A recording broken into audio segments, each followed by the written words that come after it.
నమస్తే, నా పేరు రమణి మైలవరపు. నేను ఆర్టిస్ట్ని. నేను లాస్ట్ ఇయర్ వేదిక ఛానల్ని స్టార్ట్ చేశాను. ఇందులో క్రియేటివ్ పర్సనాలిటీస్ని అంటే పెయింటర్స్, స్కల్ప్టర్స్, డాన్సర్స్ వాళ్ళ ఇంటర్వ్యూస్ తీసుకుంటూ ఉంటాను. నేను బాలకృష్ణ ప్రసాద్ గారి ఏకలవ్య శిష్యురాలిని. ఆయన ఇక్కడ హైదరాబాద్ వచ్చినప్పుడు ఆయన బర్త్డే సెలబ్రేషన్స్లో సహస్ర గళార్చనలో పార్టిసిపేట్ చేశాను. ఆయనకి పరిచయం చేసుకుని నేను ఇంటర్వ్యూ తీసుకుంటానని చెప్పాను. అట్లాగే నేను తిరుపతి వెళ్ళినప్పుడు ఆయన ఇంటికి వెళ్ళి స్వయంగా ఆయన స్టూడియోలో కూర్చుని ఆయనతో కన్వర్సేషన్ చేయడం నిజంగా నా అదృష్టంగా భావిస్తున్నాను.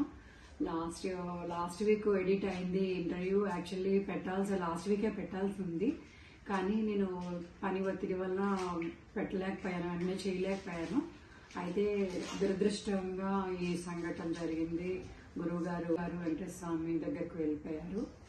సో ఇది మ్యూజిక్ ఇండస్ట్రీకి, చాలా కళాకారులకి, వ్యవసాయ కళాకారులకి ఒక తీరని లోటు అది. అయితే ఈ సందర్భంగా నేను శ్రద్ధాంజలి ఘటిస్తూ ఈ వీడియోని షేర్ చేసుకుంటున్నాను. ఈ వీడియో నేను జనవరిలో రికార్డ్ చేసింది, దానిని ఇప్పుడు యాడ్ చేసి దీనికి పెడుతున్నాను. Thank you very much.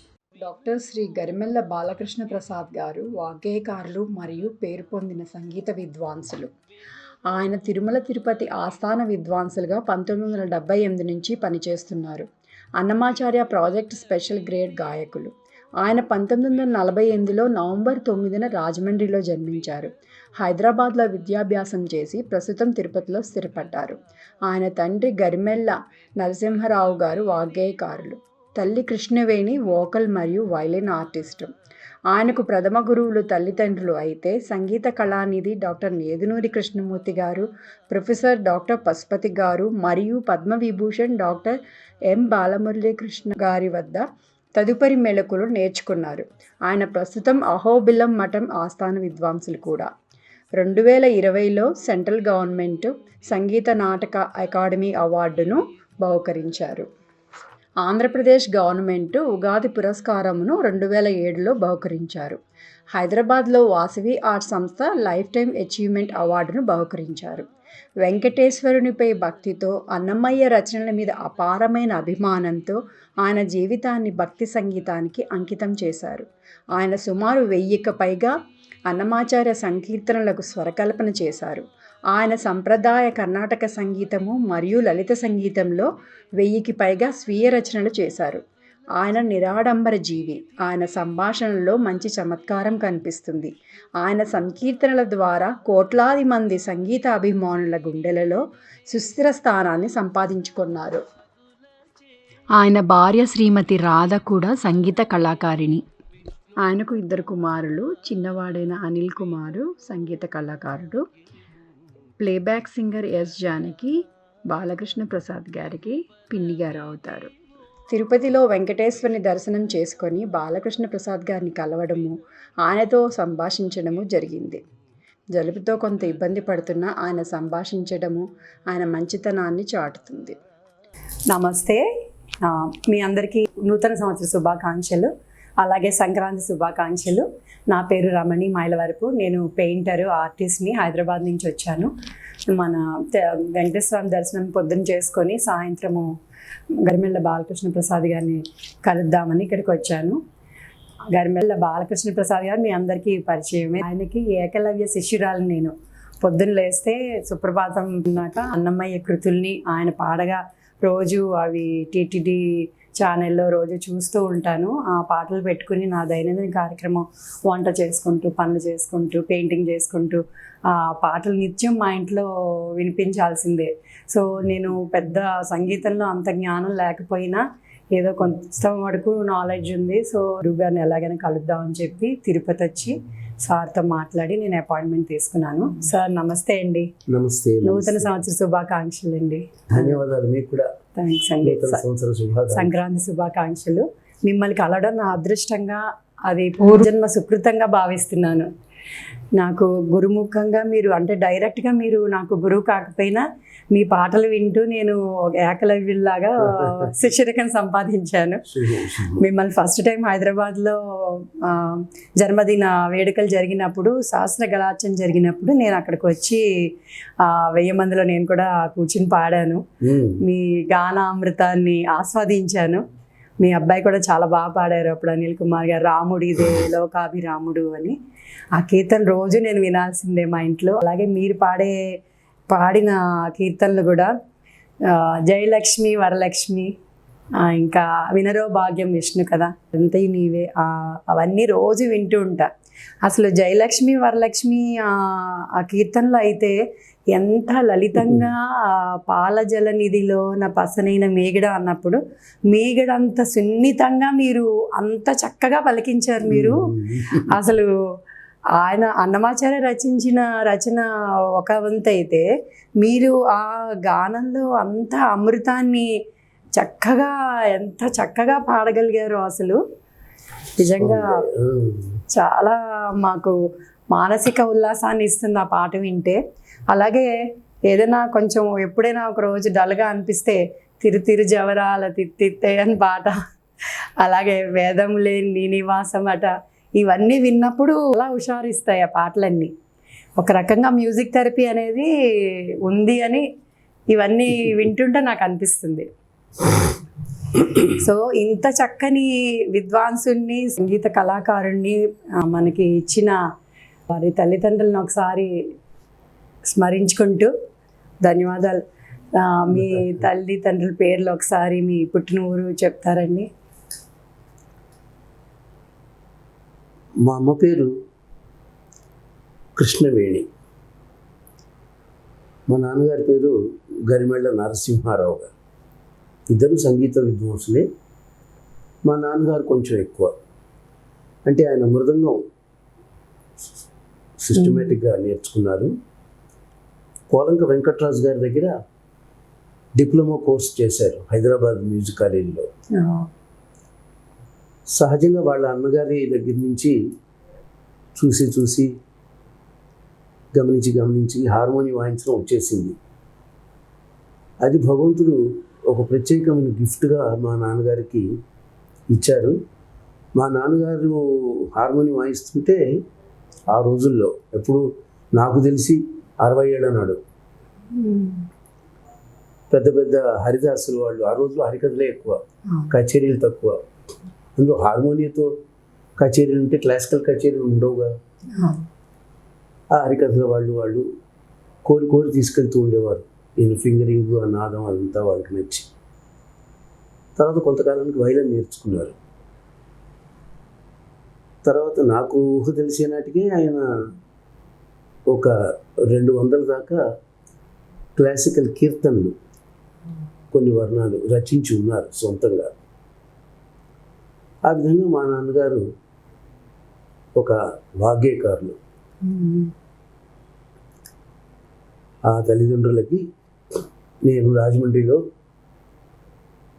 1948వ సంవత్సరంలో కార్తీక మాసంలో పుట్టాను. నాకు 3 ఏళ్ళు అప్పుడప్పుడే నిండుతూ ఉన్నాయి అన్నారు. అప్పుడు రాజమండ్రి నుంచి మేము సికింద్రాబాద్కి వెళ్ళిపోయాం. ఆ తర్వాత అంతా నేను తిరుపతికి వచ్చే వరకు నాకు తెలిసింది సికింద్రాబాదే. 2 ఏళ్ల వయసులో కూడా పాడారని నేను విన్నాను. నాకు తెలిసి కొన్ని సంఘటనలు చిన్నతనంలో మా వాళ్ళతో అంటూ ఉంటే, అప్పుడు నీకు ఏడాదిరా అంటూ ఉండేవాళ్ళు. అంటే దాదాపు ఏడాది వయసు ఉన్నప్పుడు కూడా అని ఏదో పాడేస్తూ ఉండేవాడిని పాటలు. మీకు ఉగ్గుపాలతోటే సంగీతం నేర్పేశారు మీ అమ్మగారు. తర్వాత అక్షరాలు కూడా బాగా స్పష్టంగా పలికేవాడినిట. మా పిన్నమ్మలు అందరూ, మా పిన్నమ్మలందరూ నన్ను బాగా అల్లారు ముద్దుగా చూసుకునేవాళ్ళు. అందులో మా నాన్నగారు మా పెద్ద పిన్నిని, అంటే మా అమ్మకి వెరీ నెక్స్ట్ సిస్టర్, ఆమెను చేసుకున్నారు ఇద్దరు మా నాన్నగారికి. తర్వాత ఎస్ జానకి అని Playback. ఇప్పుడు ప్లేబ్యాక్ సింగర్గా జగత్ ప్రసిద్ధి పొందింది. ఆమె మా అమ్మ తర్వాత సిస్టర్కి తర్వాత, Oh. అంటే మా అమ్మకి మా అమ్మకి వెరీ నెక్స్ట్ సిస్టరు, వాళ్ళిద్దరు మా నాన్నగారికి. ఆ తర్వాత రాధ అని ఆవిడ ఇప్పుడు వైజాగ్లో ఉన్నారు. Oh. ఆ తర్వాత జానకి, ఆ తర్వాత సరోజ, ఆవిడ ఇప్పుడు లేవు. ఆ తర్వాత శారద, ఆవిడ చెన్నైలో ఉన్నారు. ఇంత పెద్దవాళ్ళు అయ్యారు. మొత్తం మీద వీళ్ళందరూ నన్ను అల్లారు ముద్దుగా ఆడిస్తూ పాడిస్తూ పెంచారు. అది మరి జానకి గారు ఫిల్మ్ వైపు ఎప్పుడు వెళ్ళారు? మిమ్మల్ని లాక్కుని వెళ్ళడానికి ట్రై చేయలేదా? నువ్వు కూడా వచ్చేరా అక్కడికి, పాటలు చాలా బాగా పాడుతున్నావు. జానకే చిన్నది సినిమా ఫీల్డ్కి వెళ్ళేటప్పటికి. నాకు మా జానకి కరెక్ట్గా 10 ఏళ్ళే తేడా.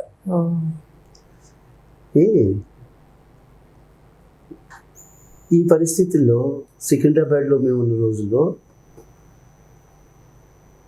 మా అందరం కలిసి ఆడుకుంటూ పాడుకుంటూ తిరిగిన వాళ్ళం చిన్నతనంలో. ఆ పరిస్థితుల్లో 17వ ఏట, తను 17వ ఏట జానకి సినిమా ఫీల్డ్కి వెళ్ళింది. మీకు ఇంకా 7 ఏళ్ళు ఉంటుంది. అది నన్ను సినిమా ఫీల్డ్కి తీసుకెళ్ళి ఏం చేస్తుంది 7 ఏళ్ళు. కాబట్టి మీ పిన్ని మిమ్మల్ని తీసుకుపోలేదు. సినిమా చూపించడానికి అయితే తీసుకెళ్ళొచ్చు, పాడించడానికి తీసుకెళ్ళి. కానీ మీ యుక్త వయసులో ఆ ప్రభావం పడలేదా మీ మీద అని? అంటే పాటలు బాగా పాడేవారు కదా. తమాషాగా అంటున్నాను. కాకపోతే ఏంటంటే సినిమా పాటలు బాగా వినేవాడిని, వింటూ ఉండేవాడిని, పాడుతూ ఆడుతూ తిరుగుతూ ఉండేవాడిని. నన్ను ఎత్తుకుని నన్ను ఆ చేత కూడా వచ్చిన పాటలన్నీ పాడించుకునేవాళ్ళు. చిన్నతనం అంతా సినిమా పాటలతోనే బాగా గడిచింది. అయితే నాకు 23 ఏళ్ళు ప్రాంతంలో 1973లో హైదరాబాద్లో ఉప్పల్ అని ఆ ప్రాంతంలో ఒక యార్న్ ఫ్యాక్టరీ ఉండేది, పెన్గ్విన్ టెక్స్టైల్స్ అని. అందులో నేను టైపిస్ట్గా ఉద్యోగంలో చేరాను. అక్కడ 1976 దాకా, 76 జూన్ వరకు అక్కడే ఆ ఉద్యోగం చేశాను. ఆ లోపు ఒకసారి జానకి వచ్చినప్పుడు మా ఇంటికి వస్తూ ఉండేది. సికింద్రాబాద్కి వచ్చినప్పుడు మా సరోజ అని చెప్పాను, మా జానకి తర్వాత వెరీ నెక్స్ట్ ఆవిడ పెళ్ళప్పుడు, ఆవిడ పెళ్ళయిన తర్వాత వాళ్ళంతా మెడ్రాస్ వెళ్ళినప్పుడు మా చిన్న పినికి తోడుగా నన్ను కూడా పంపించారు. అప్పుడు వెళ్ళి ఒక 6 నెలలు అక్కడ ఉండి వచ్చాను సరదాగా. వచ్చేసినాక మళ్ళీ ఇక్కడ ఉద్యోగంలో చేరాను. అట్లా అప్పుడప్పుడు కొన్ని నెలలు వెళ్ళి జానకి వాడి దగ్గర ఉండి ఆ రికార్డింగ్లో అవి సరదాగా చూసి వస్తూ ఉండేవాడిని తప్ప నేను సినిమా ఫీల్డ్లో రావాలి పాడాలి అన్న కోరికలు నాకు లేవు. అయితే వాళ్ళు అనుకున్నారు, ప్రయత్నం చేశారు, నన్ను పాడించాలి, కంఠం బాగుంది, బాగా పాడుతున్నాను, క్లాసికల్ నాలెడ్జ్ ఉంది కాబట్టి బాగుంటుంది, ఇలాంటి వాడు మనకి మన వంశంలో నా తర్వాత ప్లేబ్యాక్ ఆర్టిస్ట్గా ఉంటే బాగుంటుందని జానకి చాలా ఆశించింది. మా జానకి హస్బెండ్ మా బాబాయ్ కూడా చాలా కోరుకున్నారు నేను ఆ ఫీల్డ్లోకి రావాలని. ఎందుకో నాకు అనిపించలా. మీరు అన్నమాచార్య గారి ఫస్ట్ టైం ఎప్పుడు విన్నారు మొదటిసారి అన్నమాచార్య గారి పేరు? ఆ ఉద్యోగం చేసే రోజుల్లోనే 1975లో ఆల్ ఇండియా కాంపిటీషన్స్ అని పేరు పెట్టి టీటీడీ వాళ్ళు అన్నమాచార్య పాటలు పోటీలు పెట్టారు. అప్పుడు ఒక 5-6 పాటలు నేను నేర్చుకుని ఆ పోటీల్లో పాల్గొన్నాను. ఫస్ట్ వచ్చాను. గోల్డ్ మెడల్ అయితే తీసుకోలేకపోయినాను టీటీడీ దగ్గర నుంచి, కానీ ఫస్ట్ వచ్చాను. అప్పుడే అన్నమయ్య పాట అన్నది నాకు ఒక స్థాయి వరకు అర్థమైంది. కాకపోతే ప్రధానంగా వేరే ఉద్యోగంలో ఉన్నాను కాబట్టి దాని మీద దృష్టి పడల, ఫోకస్ కుదరల. కానీ 1976లో the very next year competitions అయినాక గురువుగారు నీతిని కృష్ణమూర్తి గారు హైదరాబాద్కి వచ్చారు అన్నమాచార్య సంకీర్తనలు భక్తిరంజన్ రికార్డింగ్కి. అప్పుడు నన్ను కూడా ఒక సింగర్గా అందులో ఆ గ్రూప్లో వేశారు. అప్పుడు వారి పాటలు నేర్చుకుని వారి దగ్గర రికార్డింగ్ పాడడానికని రేడియో స్టేషన్కి వస్తూ ఉండేవాడిని. అప్పుడు గురువుగారు ట్యూన్ చేసిన సంకీర్తనలు పాడేటప్పుడు మటుకు నాకు అన్నమాచార్య పాటలంటే అద్భుతమైన ఆకర్షణ, ఏదో తెలియని పారవస్యం కలిగేది ఆ పాటలు వింటే. అనుకోకుండా మాట్లాడుతూ ఆయన ఇట్లా టీటీడీ స్కాలర్షిప్ ఇచ్చి అన్నమాచార్య కీర్తనలు నేర్పడానికి యంగ్ ఆర్టిస్ట్ని, మంచి వాయిస్ అది బాగున్న వాళ్ళని తీసుకుని ఎంకరేజ్ చేసే ఉద్దేశంలో ఉన్నారని క్యాజువల్గా అనేసారు నాతో. అయితే నేను వస్తానండి అన్నా. ఉద్యోగంలో ఉన్నావు, నీకెందుకు ఈ శ్రమ, హాయిగా ఇక్కడ ఉంటుంది, జాబ్ గ్యారంటీ ఏమి ఉండదు అన్నారు. మీరుంటారు కదా, నేనుంటాను కానీ కోర్సు 2 ఏళ్ళే, 1వ పాయింట్, తర్వాత జాబ్ ఉండదు. ఇక్కడ నువ్వు జాబ్లో ఉన్నావు ఎస్టాబ్లిష్డ్, అందువల్ల వద్దులే అన్నారు. ఆయన మొండికేశారు, నేను మొండికేశాను. మొండివాడు రాజు కంటే బలవంతుడు మీరు నేను ఇక్కడ మొండివాడు గురువు కన్నా బలవంతుడని ఆయన నా మాటకి. అంటే ఆయన దగ్గర శిష్యరికం దొరుకుతుందని ఒక ఇది కూడా ఉండాలి మీకు. ఉండాలి కాదు, అదే మెయిన్ గా ఆయన దగ్గర శిష్యుడిగా చేరాలనే ఒక ఆకర్షణ. ఆయన ట్యూన్ చేశారు, ఆ సంకీర్తనలు బాగున్నాయి, ఆయనే స్వయంగా చెబుతున్నారు. ఈ పాయింట్స్ లేకపోతే నేను ఉద్యోగంలో నేను ఎందుకు వస్తాను, కాబట్టి అంతా ఆయన కోసం. సో నేదునూరి కృష్ణమూర్తి గారి దగ్గర అంటే మీ అనుబంధం ఎట్లా ఉండేది, ఈ రోజుల్లో గురు శిష్య సంబంధాలు ఎట్లా ఉండాలి, గురువు ఎలా గైడ్ చేయాలి ఒక శిష్యుడిని క్యారియర్కి కానీ అట్లా ముందుకు ఎట్లా నడిపించాలి, గురువు యొక్క రోల్ ఎంతవరకు ఉంటుంది శిష్యుడు పైకి ఎదగడానికి? గురు శిష్యుల అనుబంధం అనేది ఎల్లకాలం ఒకే రకంగా సాధ్యపడుతుందని చెప్పలేము. మనం ఏదో పురాణాల్లో వాటిలో చదువుకున్నప్పుడు ఆ ధ్యాస, ఆ పద్ధతి వేరు. మన చిన్నతనంలో ఏదో 100-200 సంవత్సరాల నాడు ప్రముఖులైనటువంటి మన ఇప్పుడు మనకి చారిత్రకంగా ప్రసిద్ధులైనటువంటి వాళ్ళంతా ఉన్నారు కదా, వాళ్ళ చిన్నతనంలో వాళ్ళని విద్య నేర్చుకున్న విధానం, వాళ్ళ గురువుల దగ్గర అది తేడాగా ఉంది. నా చిన్నతనం వేరుగా ఉంది, ఇప్పుడు మరీ మారిపోయింది. అదృష్టవశాత్తు ఏమిటంటే మా గురుగారు నేదునూరి గారి దగ్గర ఆయనకు సొంత కొడుకులాగా వాళ్ళ ఇంట్లోనే వాళ్ళ పిల్లలతో పాటు కలిసి ఉంటూ, ఆవిడ మహాతల్లి గురువుగారి భార్య, ఆవిడ చేతి వంట తింటూ దాదాపు ఆయనతో పాటే కలిసి ఉండేవాడిని. నేర్చుకునేది సిస్టమేటిక్గా కూర్చుని నేర్చుకోవడం ఫ్యూ అవర్స్ ఉండేది, కానీ మేము మాట్లాడుకోవడం అంటే సంగీతమే. అలా అది పాఠం కాని పాఠం రోజంతా జరుగుతూనే ఉండేది.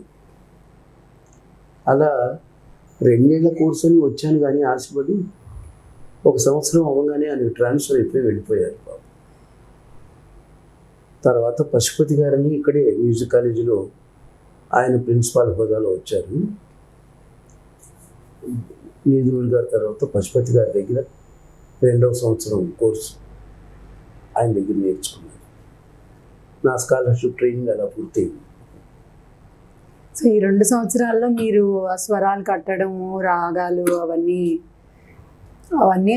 వాళ్ళ దగ్గర మీరు బాగా రీసెర్చ్ లాగా చేసుకుని అర్థమైంది. నేను గురుగారి దగ్గర అన్నమాచార్య కీర్తనలు నేర్చుకోవడానికి వచ్చే నాటికే ఒక 200 పైచిలకు సొంతంగా క్లాసికల్ కీర్తనలు రచించి ఉన్నాను నేను. అవి ఎంత గొప్పవి అని నన్ను అడగద్దు, అవి ఏమాత్రం గొప్పవి కావు, కానీ నా యాటిట్యూడ్ తెలుస్తుంది. అలా నేను సొంతంగా కీర్తనలు రాశాను అంటే నాకున్న టేస్ట్ ఏంటి, ఆ రాయడానికి నేను ఏం అబ్జర్వ్ చేసాను, చిన్నతనం కదా. అవును, ఆ వయసులో. మా నాన్నగారి దగ్గర కూర్చొని నేను సంగీతం నేర్చుకోలే. మృదంగా నేర్చుకున్నాను కానీ నేను మా ఇంట్లో కూర్చుని సంగీతం నేర్చుకునేవాడిని కాదు. పరీక్ష కోసం మా అమ్మ దగ్గర కాస్త, మా పిన్నమ్మ దగ్గర కాస్త నేర్చుకున్నాను. ఎప్పుడు నాకు 20 ఏళ్ళు వయసు వచ్చినాక. ఆ నేర్చుకోవడం అనే ప్రక్రియ మొదలవడానికి ముందే సొంతంగా రాసేసాను కీర్తన. ఏమిటంటే మా నాన్నగారు రాశారు స్వయంగా కొన్ని. అది ఆంధ్రప్రదేశ్ గవర్నమెంట్ తర్వాత సంగీత నాటక అకాడమీ ఆ రోజుల్లో కొంత ఫండ్ ఇచ్చారు అక్షరం వేసుకోవడానికి. అది ఫెయిల్ కాపీ రాయాల్సి వచ్చింది. నా రైటింగ్ బాగుంటుందని వాళ్ళు అనుకుని నాకు అప్పచెప్పారు. నేను కూడా నన్ను గౌరవించి నాకు ఇచ్చారు ఈ జాబ్ అనుకుని అందంగా రాసి పెట్టాను. అయితే ఆ రాసేటప్పుడు నేను అబ్జర్వ్ చేస్తూ రాశా. ఏదో బొమ్మలు వేసినట్టు అక్కడ చుక్కుంది, నేను ఇక్కడ చుక్క పెట్టాను, అక్కడ గీత ఉంది, నేను గీత గీసా అని అలా రాసి ఉంటే ఏమో ఏమయ్యేదో తెలియదు. దాని మీద స్టడీ చేశారు. ఎందుకు చుక్క, ఒక చుక్క ఉంటే ఏమిటి, 2 చుక్కలు ఉంటే ఏమిటి, చుక్క కుడివైపు ఉంటే ఏమిటి అర్థం, చుక్క కింద ఉంటే ఏమిటి అర్థం, అక్షరం మీద పైన చుక్క ఉంటే అది పొరపాటున లేకపోతే కావాలని పెట్టారా, గీత ఎందుకుంది, 2 గీతలు ఎందుకున్నాయి, అండర్లైన్లు ఎందుకున్నాయి, ఇలా వాటన్నిటిని పరిశీలిస్తూ తెలుసుకుంటూ మా అమ్మని చెప్తూ ఉండేది. అవన్నీ మా అమ్మ దగ్గర తెలుసుకొని గ్రహించి రాయడంతో ఓహో సంగీతం అంటే దాని నోటేషన్ రాయడం అంటే ఇదా, ఇలా ఉంటుందా, దీన్ని ఆధారం చేసుకుని పాట ట్యూన్ నేర్చుకోవచ్చు అన్నమాట మనం అన్న జ్ఞానం వచ్చింది. అది the musical structure of the text part, అది నోటేషన్. అది అప్పుడే మీరు అబ్జర్వ్ చేసి అది నాకు అర్థమైంది, హెల్ప్ చేసింది చాలా పుస్తకం రాయడం. అలా అలా అది అర్థమవుతున్న కొద్దీ నాకు ఏదో ఉత్సాహం వచ్చింది. వచ్చి సొంతంగా కొన్ని కీర్తనలు, కొన్ని భావాలు మా నాన్నగారి పోకడలు అవన్నీ చదువుతూ ఉన్నాను కాబట్టి అంతకుముందు కొన్ని భక్తి పాటలు, సినిమా పాటలు బాగా పాడేవాడిని, చాలా విన్నాను. ఎక్కువగా భక్తి పాటలే పాడేవాడిని ఎందుకో. కాబట్టి ఏది ఎక్కువ చేస్తే అదే మనసు అందులోనే పాడుతుంది కదా. ఆ భక్తి పాటలు ఎక్కువగా పాడటం వల్ల ఆ భక్తి తాలూకు భావుకత, ఆలోచన విధానం అవి ఉండేవి. నాదైన దూరంలో నా భక్తి నాది, నేను సొంతంగా కొంత సాహిత్యాన్ని సృష్టించుకున్నాను. దానికి ఆ కీర్తనల రూపంలో ట్యూన్ చేసుకున్నాను. నేనే నా నోటేషన్ రాసేసుకున్నా, నాకు అది చేత అయింది కాబట్టి. సో నాకు 25 ఏళ్ళు వచ్చేటప్పటికి 200 కీర్తనలు నేనే సొంతంగా రాసేసి దాని నోటేషన్ కూడా రాసేసి ఇవన్నీ చేశాను. ఎవరు నమ్మరు, 200 కీర్తనలు. అవన్నీ గురుగారు చూపించారా మీరు నేదురుని కృష్ణమూర్తి గారికి? అన్నీ తెలుస్తారు. ఓకే. అదే మా ఇంటికి ఎంఎస్ బాలసుబ్రహ్మణ్య శర్మ గారని ఆయన వస్తూ ఉండేవారు, విద్వాంసులు, మహా విద్వాంసులు ఆయన, రాజమండ్రి. ఆయన చూసి చాలా మెచ్చుకుని చాలా గొప్ప వాగ్గేయకారుడు అయి మీ అబ్బాయి అని మా నాన్నగారితో చెప్పి నేను పాడుతూ ఉంటే అన్ని ఆనందంగా వింటూ ఉండి పాడించుకుని ఆశీర్వాదం చేశారు. వీళ్ళందరూ ఆశీస్సులే నా బలం, నా దగ్గర ఉన్న విద్య దానివల్ల వచ్చిన స్థితి అని నేను అనుకోను. గురువులు వీళ్ళందరూ వారి ఆశీస్సు మీ నిరాడంబరత తెలుస్తుంది. నిజంగానే అది నిజంగా నేను చెప్పేది. అయితే ఇప్పుడు అన్నమాచార్య ప్రాజెక్టు స్టార్ట్ చేసినప్పటి నుంచి ఇక్కడే ఉన్నారు, మీరు తిరుపతిలోనే ఉన్నారు. నేను వచ్చినాకే ఆ ప్రాజెక్ట్ పుట్టింది. నా స్కాలర్షిప్ ట్రైనింగ్ అయిపోయినాక 1978 ఆగస్టులో నా స్కాలర్షిప్ ట్రైనింగ్ పూర్తయింది. అది అయిపోయిన వారానికే ఇప్పుడు శ్రీమతిగా ఉన్న అప్పటి కుమారి రాధ గారిని నేను పెళ్లి చేసుకున్నాను. ఆ తర్వాత 3 నెలలు తీరకుండానే అన్నమాచార్య ప్రాజెక్ట్ పుట్టింది. ఆ తర్వాత 6 నెలలకే మాకు పెద్ద అబ్బాయి పుట్టాడు. ఒకదాని తర్వాత ఒకటి అన్ని టైంకి జరిగిపోతూ వచ్చాయి. అన్నమాచార్య ప్రాజెక్టు. సో అన్నమాచార్య కీర్తనలు ఇప్పుడు సామాన్య ప్రజల్లోకి బాగా అందుబాటులో, అంటే వాళ్ళకి అర్థమయ్యేటట్టు, ఈజీగా పాడుకునేటట్టు, అలవోకగా అలా, దానికి కారణం ఏంటంటారు? అంతా వేళల్లోకి వెళ్ళింది కదా. అవి ఈజీగా అందరిలోకి వెళ్ళడానికి నేను చేసింది అంటూ ఏం లేదు. అవి బాగా జనంలోకి అందుబాటులో వచ్చినాయి కాబట్టి అందిపుచ్చుకుని పాడగలిగిన వాళ్ళు పాడుకుంటున్నారు. అది చెప్పవలసిన విధానం. అంతా నా గొప్ప అని చెప్పాలి. రెండవది, అంతకుముందు ఉన్న పాటలు ఎవరో మా గురువుగారు లాంటి వాళ్ళు, బాలమురళీకృష్ణ లాంటి వాళ్ళు, మల్లిక్ లాంటి వాళ్ళు, మహానుభావులు వాళ్ళు చేసిన కొన్ని పాటలు చాలా చాలా బాగున్నాయి, అందులో సందేహం లేదు. అయితే అవి వాళ్ళు ప్రసిద్ధులు అప్పటికే. కాబట్టి సంగీత రంగంలో ఒక స్థాయిలో ఉన్నవాళ్ళు వాటిని అందిపుచ్చుకుని బాగా పాడుతూ ఉండేవాళ్ళు.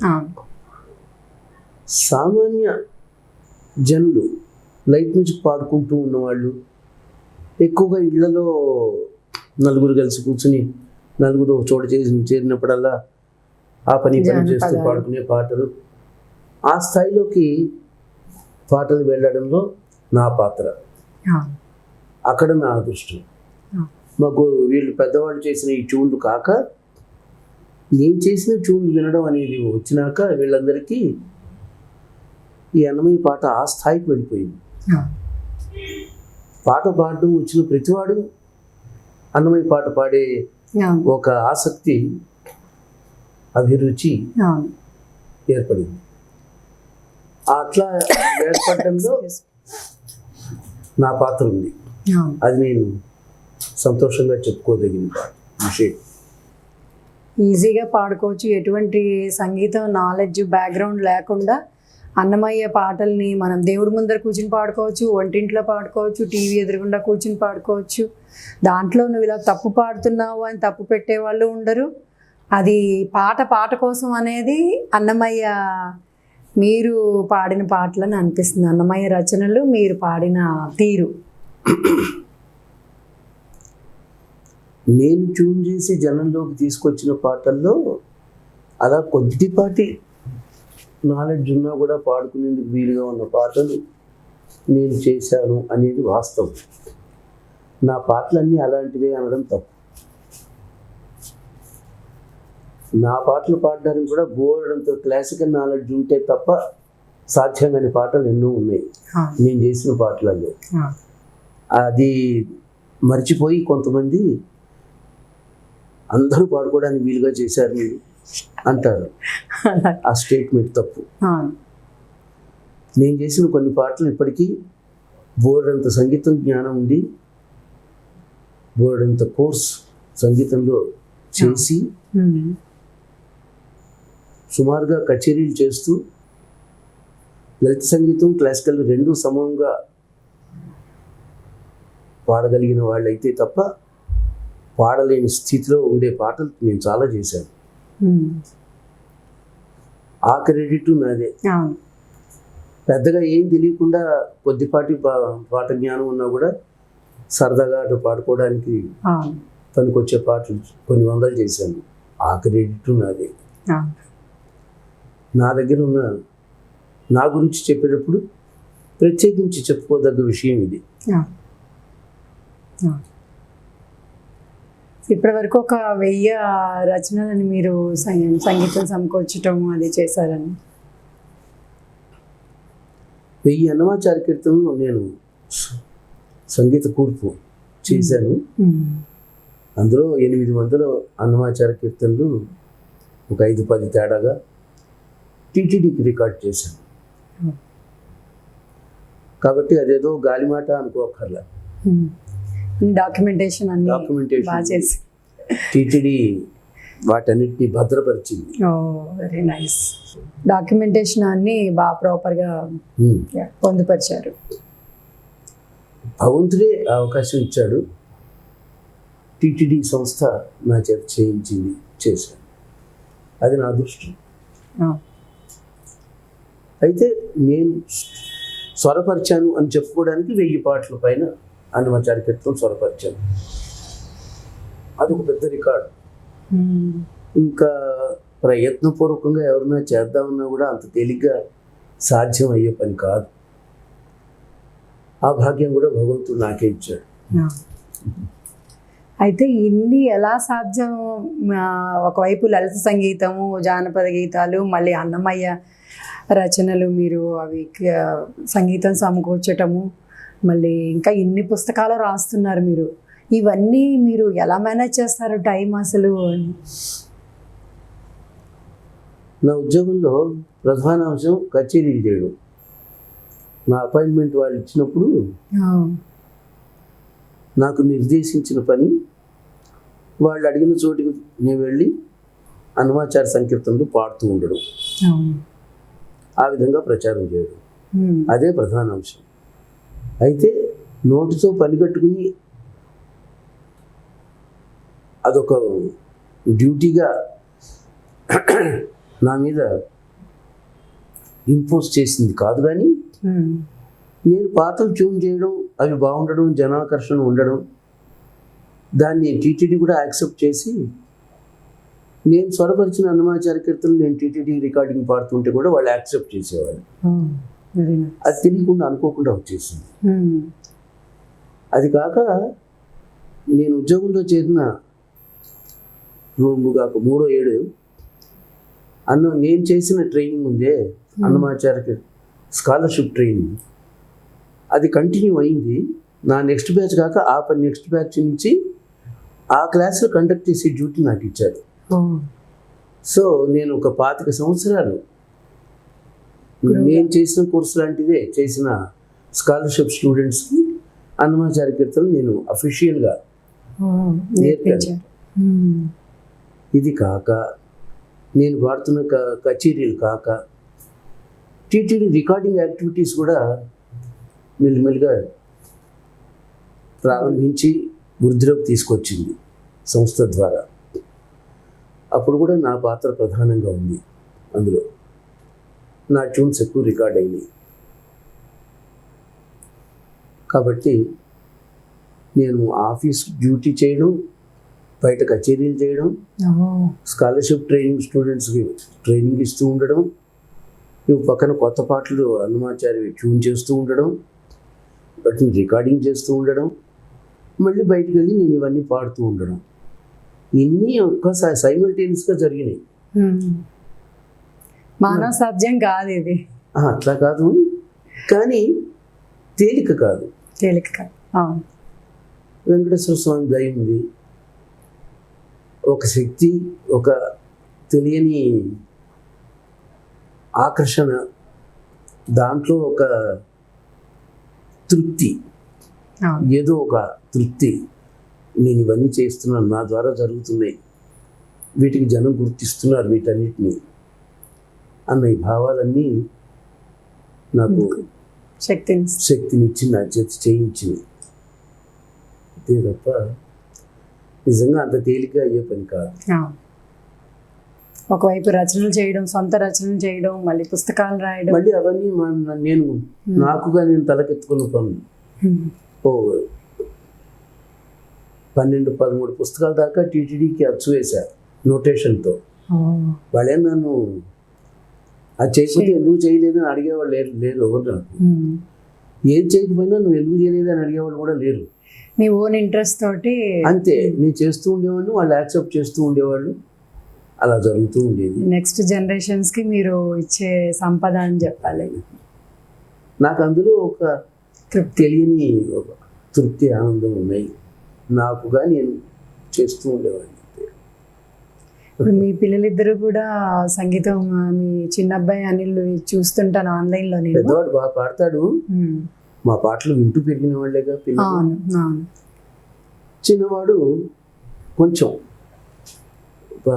పాట ఒక పద్ధతిలో స్థాయి, పక్క వాద్యాలు అవి కూడా పెట్టుకుని తన పాటకి తను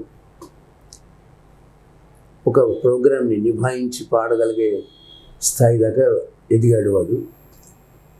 ఇప్పుడు ఇంటర్నెట్ ద్వారా కూడా చాలా సర్వీస్ చేస్తున్నారు. అవును, టీచింగ్ అది బాగా మీనింగ్ కూడా ఎక్స్ప్లెయిన్ చేస్తూ పాఠం నేర్పిస్తున్నారు.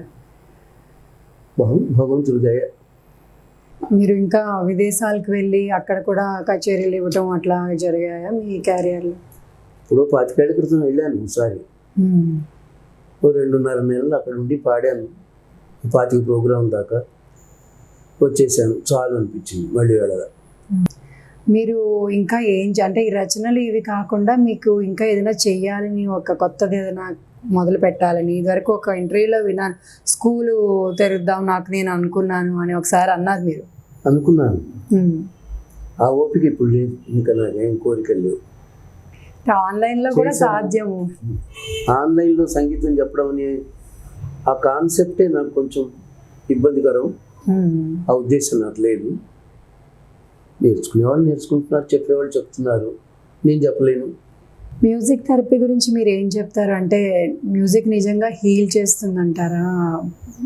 దాని మీద మీ అభిప్రాయం ఏంటి? కొన్ని విషయాలు ఎందుకో ప్రపంచంలో బాగా పాపులర్ అయిపోతాయి. ఈ మ్యూజిక్ థెరపీ వాటిలో ఒకటి. మ్యూజిక్కి హీలింగ్ ప్రాపర్టీస్ ఉంటాయి, మ్యూజిక్ ఈజ్ హీలింగ్ అని చెప్పి అంటుంటారు, మ్యూజిక్ థెరపీ, ఆర్ట్ థెరపీ అని. సో దాని గురించి మీరు ఏం చెప్తారు? పలానా రాగాలంటూ ఉంటాయా హీలింగ్కి కూడా? ఒక మాట చెప్తాను, సంగీతం ద్వారా ఆరోగ్యం కూడా చక్కపరుచుకొనవచ్చును అన్న మాటే తప్ప ఫలానా రాగం పాడి ఫలానాది సాధించవచ్చును అని ఏ వాగ్గేయకారుడు ఎక్కడ చెప్పలే. ఇది మొట్టమొదటి అందరూ గుర్తుపెట్టుకోవాల్సిన విషయం. ఫలానా రాగం పాడితే ఫలానా ప్రయోజనం అని ఏవో జరిగిన కొన్ని సంఘటనల్ని బట్టి మనం వాటిని మన పాటికి మనమే నిర్ణయించి ఒక ఆర్గ్యుమెంట్గా డెవలప్ చేసుకుని ఒక స్టేట్మెంట్ ఇచ్చుకున్నాం ఫైనల్గా.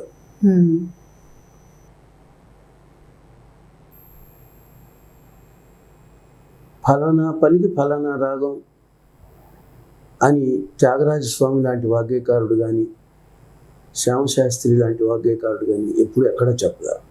ఇప్పుడు స్టూడెంట్స్కి మీ నుంచి ఇచ్చే సలహా, మీరు అంటే ఒక స్టూడెంట్ డిగ్రీ చదువుకున్న డిప్లొమా చేసే మ్యూజిక్లో ఆ స్థితి నుంచి ఇంకా పైకి ఎదగాలి, ఒక రచనలు చేసి ఏదైనా పాట బాగా పాడాలన్నా,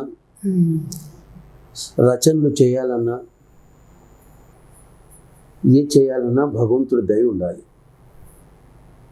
ఫస్ట్ ఆ అభిరుచి ఉండాలి ఆ వ్యక్తికి. ఆ తర్వాత దాంట్లో ఒక ఆనందాన్ని అతను స్వయంగా అనుభవించగలిగి ఉండాలి. తొలి దశలో అలాంటి సాధన చేసేటప్పుడు పెద్దల దగ్గరికి వెళ్ళి, నేను ఇది చేస్తున్నాను, నాకు ఈ అభిరుచి ఉంది, మీరు దీంట్లో ఉన్న మంచి చెడులు నాకు చెప్పండి అని అప్పుడు అడగాలి. ఇప్పుడు ఈ కొత్త సంవత్సరంలో మీరు చేపట్టిన కార్యక్రమాలు కానీ ప్రాజెక్ట్స్ కానీ ఏమున్నాయి? నేను ఫలానా సంవత్సరంలో ఫలానా పని చేయాలి అనుకుని చేసినవి ఏం లేవు. చేస్తూ ఉండగా అవన్నీ ఏదో ఒక సందర్భంలో అలా ఆలోచిస్తూ ఉంటే, ఓహో ఈ ఆస్పెక్ట్లో ఈ పని ఇంతవరకు చేశాను, అట్లాగా అయితే ఇంకొంచెం చేసి దీనికి ఒక ఫినిషింగ్ టచ్ ఇస్తే ఇలా ఒక ప్రాజెక్టు పూర్తయ్యే అవకాశం ఉంది కదా అని ఒక అభిప్రాయం ఏర్పడుతుంది. అప్పుడు ఆ కాస్త పని చేసి దానికి ఒక రూపం ఇస్తాను, అది పబ్లిక్లోకి తీసుకెళ్లేందుకు ప్రయత్నం చేస్తాను. అంతే తప్ప పని కట్టుకుని చేసింది అనుకోకుండా జరిగిన ప్రారంభోత్సవాలే. ఒకప్పుడు నాకు గొంతు పోయింది, హనుమంతుడిని ప్రార్థించాను, హనుమంతుడా మహానుభావ, సంగీతానికి అధిదేవత అని కూడా నీకు ఒక పేరు ఉంది, నాకు ఇష్టం హనుమంతుడు అంటే, కాబట్టి నేను నీకోసం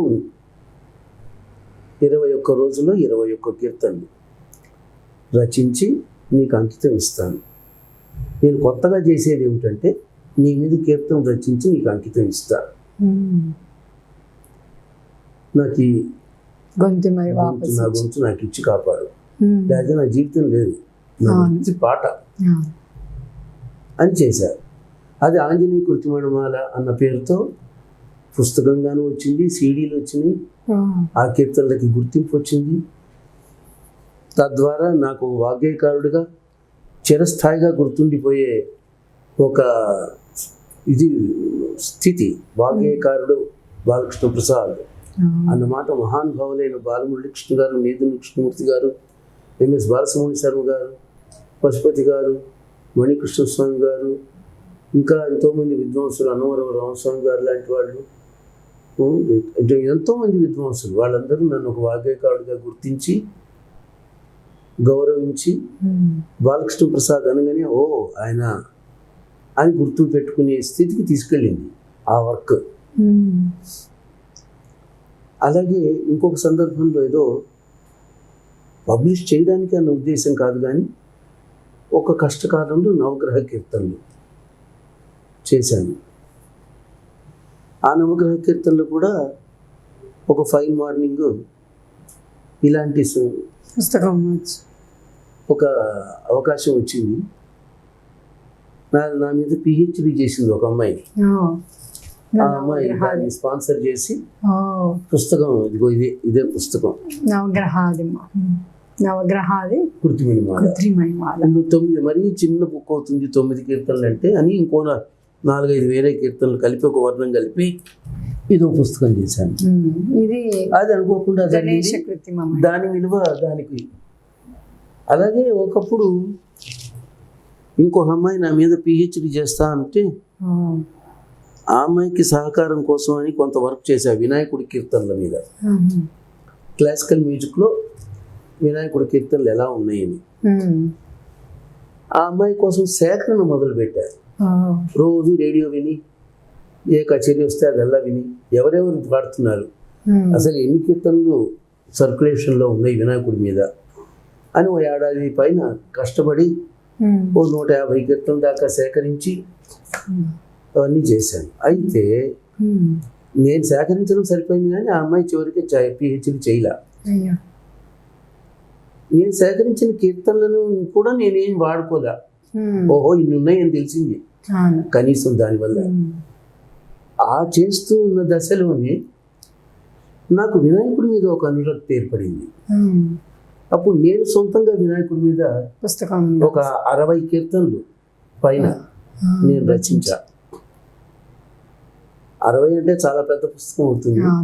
తర్వాత ఇవన్నీ చేసినాక ఒక 16 కీర్తనలు మాత్రం తీసుకుని నా సొంత రచనలు గణేశ కృతిమణిమాల అని ఈ పుస్తకాన్ని, స్వీయ రచనలు ఇవన్నీ బయట దొరుకుతాయి బుక్ స్టాల్స్ లో. బుక్ స్టాల్లో పెట్టలా. నన్ను పలకరించి మేము నేర్చుకుంటాం అని అడిగిన వాళ్ళకి, నా దగ్గర నేర్చుకున్న స్టూడెంట్స్కి. ఇప్పుడు హనుమంతుడి మీద రాశానన్నారు, అవి పాడి మీరు రికార్డుగా కూడా తయారు చేశారండి? ఇవన్నీ నేను రికార్డు పాడాను. ఇవన్నీ ఇది సీడీ రూపంలో దొరుకుతున్నాయి. నాకు ఒక యూట్యూబ్ ఛానల్ ఉంది, దానికి బాలకృష్ణ పేరుగా పేరు అన్నారు కాబట్టి చెబుతున్నా. బాలకృష్ణ ప్రసాద్ గరిమెళ్ళ. ఆ గరిమెళ్ళ చివర యాడ్ చేస్తే నా ఛానల్ ఓపెన్ అవుతుంది. ఆ ఛానల్ని ఒక స్థితికి తీసుకొచ్చిన వాడు ఇతనే, శివ ఈ అబ్బాయి. అది మొట్టమొదటి మొదలుపెట్టినవాడు మా అనిల్. ఆడెప్పుడో 15 ఏళ్ళ క్రితం మొదలుపెట్టి వదిలేశాడు. తర్వాత మన కరోనా టైంలో దానికి ఒక రూపురేఖలు తీసుకొచ్చి దాంట్లో ఈ రోజున 1,07,000 మంది సబ్స్క్రైబర్లు ఉన్నారు దానికి. ఆ వర్క్ మేము మొదలుపెట్టినప్పుడు 2,000 దాంట్లో ఉన్న సబ్స్క్రైబర్లు. ఎప్పుడు కరోనాకు ముందు. కరోనా తర్వాత వచ్చిన వాళ్ళు 1,04,000. అంత డెవలప్ అయింది ఆ ఛానల్లో. ఆ యూట్యూబ్లో ఆ వినాయకుడి కీర్తనలు, ఈ నవగ్రహ కీర్తనలు,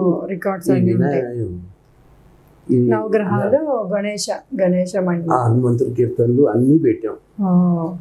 ఇంకా ఎన్నో ఉన్నాయి, అది వేరే విషయం. అంటే ఇవన్నీ గుచ్చకుర్తులు అంటారు. అంటే ఒక టాపిక్ ఎన్నుకుని దాని మీద ఫోకస్ చేసి సెలెక్ట్ చేసిన కీర్తనలు అన్నమాట. ఇవి 3 తయారైనవి ఇలాంటివి. అది కాక లలిత సంగీతం పాటలు అవేవో అప్పుడు కొన్ని పాడాను, అది కూడా అందులో పెట్టాము. సరే, అన్నమాచార్య కీర్తన మెయిన్ నాకు లైఫ్లో, నా ఐడెంటిటీ అన్నమయ్యతో.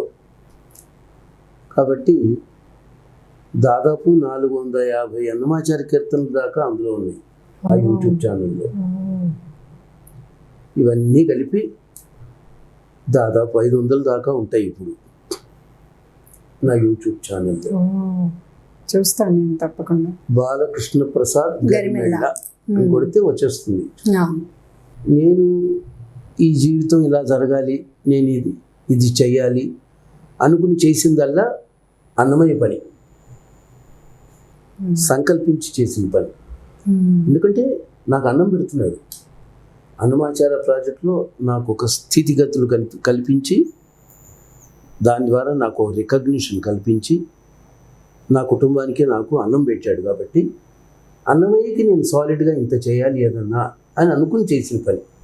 అంటే 1000 చేయాలి అనుకునేవాడిని సరదాగా, కానీ దానికోసం అదొక టార్గెట్గా పెట్టుకుని వర్క్ చేసిన వాడిని కాదు. అనుకోకుండా 1000 రీచ్ అయ్యాలి, 1000 చేయాలని కోరిక ఉండింది. అది మధ్యలో వచ్చింది అనుకోండి, అది కూడా. కానీ ఎప్పుడు 1000 అవుతాయి అంతే, ఇప్పటికి ఎన్ని అయినాయి, ఇంకా అట్లా స్ట్రెస్ లేకుండా అలా చేసి చేసుకుంటూ పోతుంటే అవి అలా 1000 వరకు 1000 దాటిపోయాయి మొత్తం మీద. అది మిగతా అన్నీ చెప్పాక ఒక్కొక్క కారణంతో ఒక్కొక్క పుస్తకం వేశాను నేను. అలాగే లలిత సంగీతం పుస్తకాలు కూడా వేశాను నేను కొన్ని. కృష్ణరవళి అన్న పేరుతో 40 కీర్తనలలో నా చిన్నతనంలో కృష్ణుడి మీద ఎక్కువ పాటలు అందులో ఉంటాయి. అదొక చిన్న బుక్, 40 పాటలు. తర్వాత 25 ఏళ్ల క్రితం సెకండ్ పార్ట్ లాగా కృష్ణరవళి పేరుతోని మరికొన్ని పాటలు వేశాను.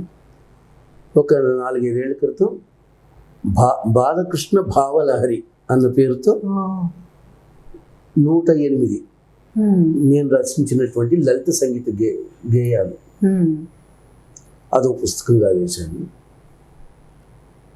తర్వాత నేను స్వరపరిచిన కొన్ని అన్నమాచార్య కీర్తనలని అన్నమాచార్య ప్రాజెక్టు పక్షాన ఒక 7-8 పుస్తకాలు వేశాను నేను, విత్ మ్యూజికల్ నోటేషన్. అఫీషియల్గా టీటీడీకి ఇచ్చేసాను. అది కాక నేను సొంతంగా నా హక్కు బుక్కులతో నేను 2 పుస్తకాలు, సంకీర్తన సంజీవి పార్ట్ 1 పార్ట్ 2 అని 102 కీర్తనలు 2 పుస్తకాలుగా వేశాను. ఇలా అనుకుని కొన్ని పుస్తకాలు చేశాను. దాంట్లో తృప్తి. మీ అమ్మగారికి నాన్నగారికి మీ ఇక్కడికి టీటీడీ రావడము, ఇక్కడ అన్నమాచార్య ట్రస్ట్లో బాధ్యతల్ని తీసుకోవడము. నాకు ఉద్యోగం వచ్చిన టీటీడీలో ఉద్యోగం వచ్చిన ఒక ఏడాదికే పోయినారు పాపం, 1980లో. అయితే ఒక్కసారి ఉద్యోగం వచ్చినాక నా దగ్గరికి వచ్చి కొద్ది రోజులు నా దగ్గర ఉండి, ఈ టీటీడీలో మా అబ్బాయి ఉద్యోగయా అని ఆనందించి ఆ సంతోషాన్ని పొంది 4 రోజులు నా దగ్గర ఉండి వెళ్ళారు. తర్వాత క్యాన్సర్ వచ్చిపోయారు. మా అమ్మ 2003 సంవత్సరం వరకు ఉన్నారు. కొంతవరకు నా అభివృద్ధి, అది నేను చేసిన పబ్లికేషన్స్, రికార్డింగ్లు ఇవన్నీ చూసారు. ఈ కంట్రిబ్యూషన్ చూసి, మిమ్మల్ని చూసి మీ అబ్బాయిలు ఎలా ఫీల్ అవుతారు వచ్చినప్పుడల్లా? గర్వంగా, చాలా గర్వంగా ఉంటుంది. మా నాన్న ఇంత బాగా గడుపుని ఉండదు, మా నాన్నగారు రాసిన పుస్తకాలు రాశారని నాకుంది, నేను ఇంత పని చేశానని మా పిల్లలు అనుకుంటూ ఉంటారు. ఆప్తులు కూడా, అభిమానులు కూడా, మాకు తెలిసిన వాళ్ళు, మా గురువు గారు ఇంత వర్క్ చేశారు అని సంతోషపడేవాళ్ళు, చెప్పుకునేవాళ్ళు ఉన్నారు. మీ సందేశం సంగీత అభిమానులకు కానీ, సంగీత విద్యార్థులకు కానీ? సందేశం అనే పదం చాలా పెద్దది. నేను సందేశాలు ఇవ్వగలిగినంత గొప్పవాడిని కూడా కాదు. మీరంటే ఎనలేని అభిమానం. నేను ఆ హైదరాబాద్లో ఆ ప్రోగ్రాంలో చూశాను. చిన్న చిన్న పిల్లల దగ్గర నుంచి వాళ్ళు వచ్చి మీ కీర్తనలు మీరు పాడినవన్నీ పాడి చాలా హుషారు. వాళ్ళలో చూస్తే నాకు అయ్యో బాబోయ్ ఎంత అసలు మీకు ఎంత ఫ్యాన్ ఫాలోయింగ్ ఉంది అని నాకు అనిపించింది.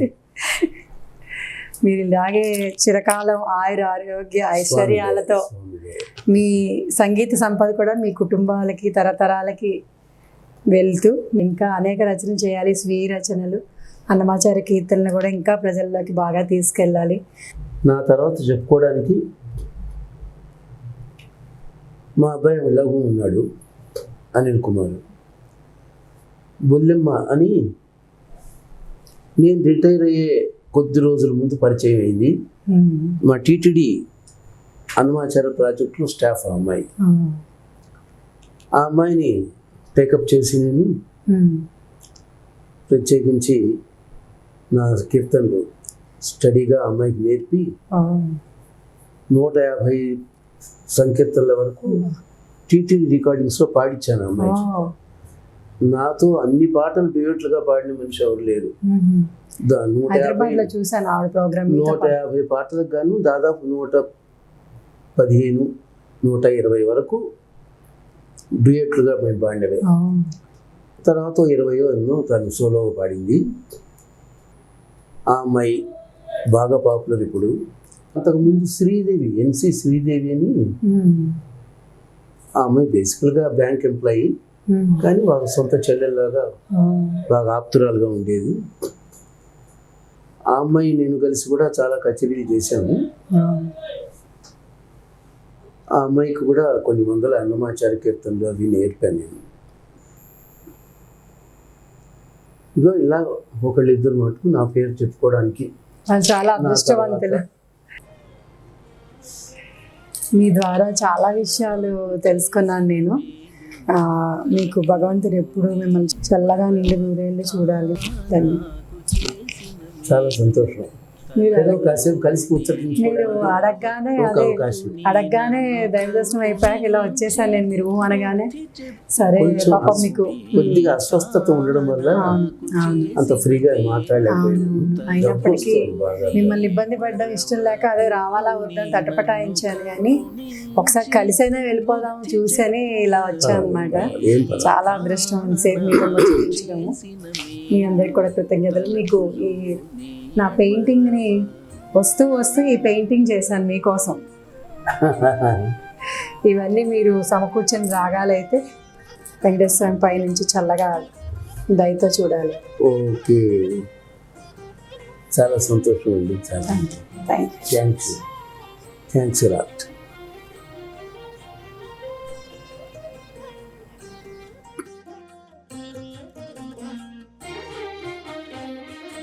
మనసార తనతోనే మాటాడ నేర్చుకుంటే నిన్ను పోసెలవి నవ్వు నేర్చుకుంటిని. మనసార తనతోనే మాటాడ